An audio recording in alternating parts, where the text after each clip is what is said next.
Morning बच्चों। इस भाग में हम बात कर रहे हैं कठोर जल एवं मृदु जल की। ये भी आपने पिछली कक्षाओं में पढ़ा होगा। आमतौर पे जो वर्षा का जल होता है वही सबसे शुद्ध जल होता है। जैसे ये धरती पे गिरता है तो अपने साथ बहुत सारे लवणों को घोल लेता है। आपको पता है जल एक अच्छा विलायक है। तो ये मिट्टी पे जैसे ही भूमि पे गिरता है तो अपने साथ बहुत सारे लवण घोल लेता है, मुख्य रूप से बाइकार्बोनेट, क्लोराइड और सल्फेट। बाइकार्बोनेट इनको हम हाइड्रोजन कार्बोनेट भी कहते हैं। क्लोराइड और सल्फेट मुख्य रूप से यही घुलते हैं। ये लवण ही जल की कठोरता का कारण होते हैं। अब मृदु जल और कठोर जल की पहचान कैसे करते हैं? आपको पता है साबुन के साथ घोलते हैं। जो आसानी से झाग देते हैं वो मृदु जल होता है, और जो आसानी से झाग नहीं देते हैं या बहुत कम झाग देते हैं वो कठोर जल है। तो यानी जल की पहचान हम कैसे कर सकते हैं? उसमें साबुन घोलेंगे और यदि आसानी से झाग मिलता है, पर्याप्त झाग आते हैं तो मृदु जल होगा, और यदि आसानी से झाग नहीं आते हैं और उसमें जो मल फैन है यानी उसमें थक्के से जम जाते हैं, कहते हैं साबुन फट गया। तो यदि साबुन फट जाता है तो जान लीजिए कि ये कठोर जल है। जितना ज़्यादा कठोर जल होगा उसमें उतनी ज़्यादा मल फैन यानी अवक्षेप आएगा। कैसे होता है ये? जब सोडियम है, आपको पता है सोडियम स्टीरेट होता है साबुन। उच्च बसीय अम्लों के सोडियम और पोटेशियम लवण को साबुन कहते हैं। तो जो स्टीयरिक अम्ल है उसका जो सोडियम लवण है वो होगा सोडियम स्टीरेट, ये हो गया साबुन। जब ये किसी मेटल आयन यानी जो लवण है, चाहे उसमें कैल्शियम हो या मैग्नीशियम हो, इसकी क्लोराइड है या सल्फेट है या बाइकार्बोनेट है, इससे जब क्रिया करता है तो ये जो आयन होता है इसका, धातु का आयन, इसके साथ जुड़ जाता है। सोडियम जल में छूट जाता है तो सोडियम तो बना लेता है आपका। जैसे मान लीजिए यहाँ पे क्लोराइड है, मान लीजिए कैल्शियम क्लोराइड है, तो ये बन जाएगा NaCl, और यहाँ पे ये बन जाएगा कैल्शियम स्टीयरेट।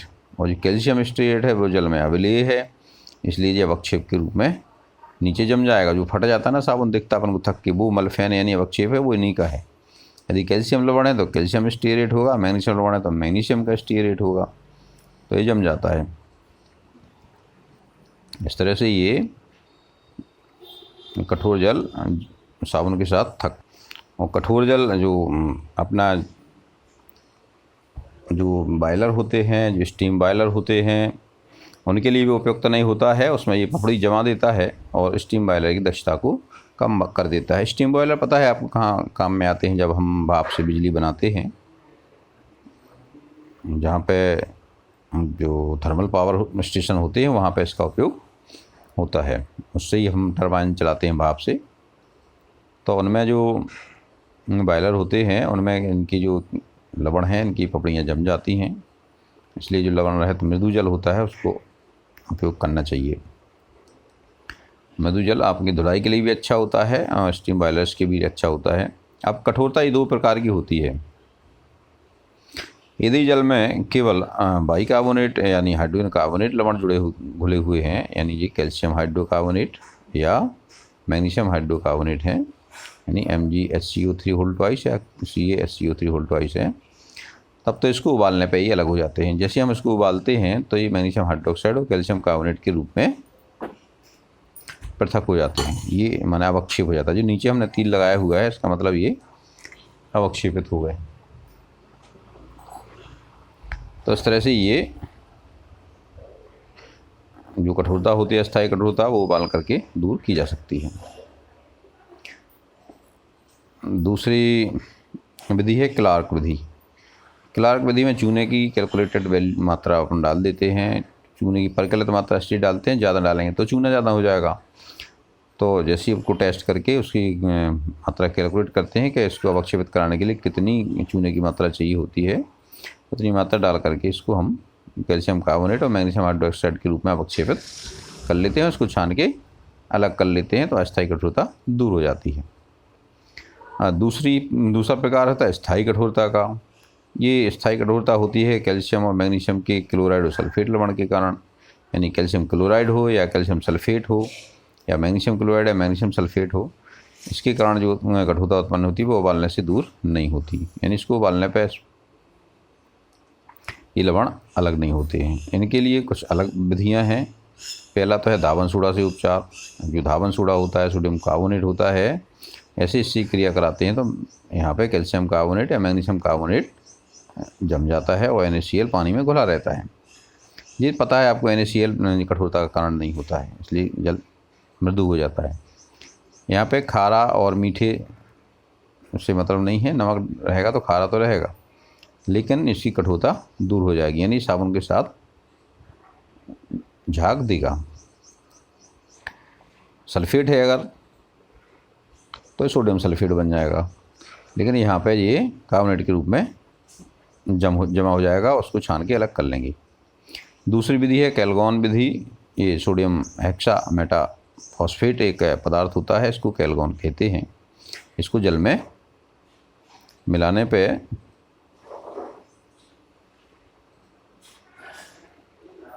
ये मेटाफॉस्फेट आयन देता है, और जो मेटाफॉस्फेट आयन है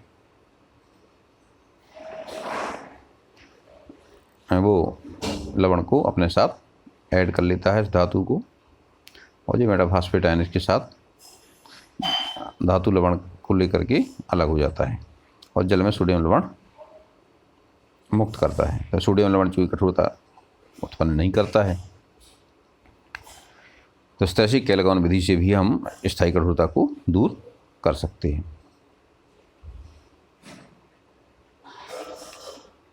दूसरी विधि है, तीसरी विधि है आपकी आयन विनिमय विधि या जियोलाइट और परम्यूटेट विधि। जो जियोलाइट या परम्यूटेट होता है ये सोडियम एल्युमिनियम सिलिकेट होता है। सोडियम एल्युमिनियम सिलिकेट को हम जियोलाइट कहते हैं। इसको संक्षेप में NaZ से लिखते हैं। जब ये NaZ जल में घुले लवण से क्रिया करता है तो ये जियोलाइट के साथ ही लवण की जो धातु आयन है वो धातु आयन जियोलाइट के साथ जुड़ जाता है, सोडियम बने आयन चेंज हो जाता है, क्योंकि सोडियम अधिक क्रियाशील है।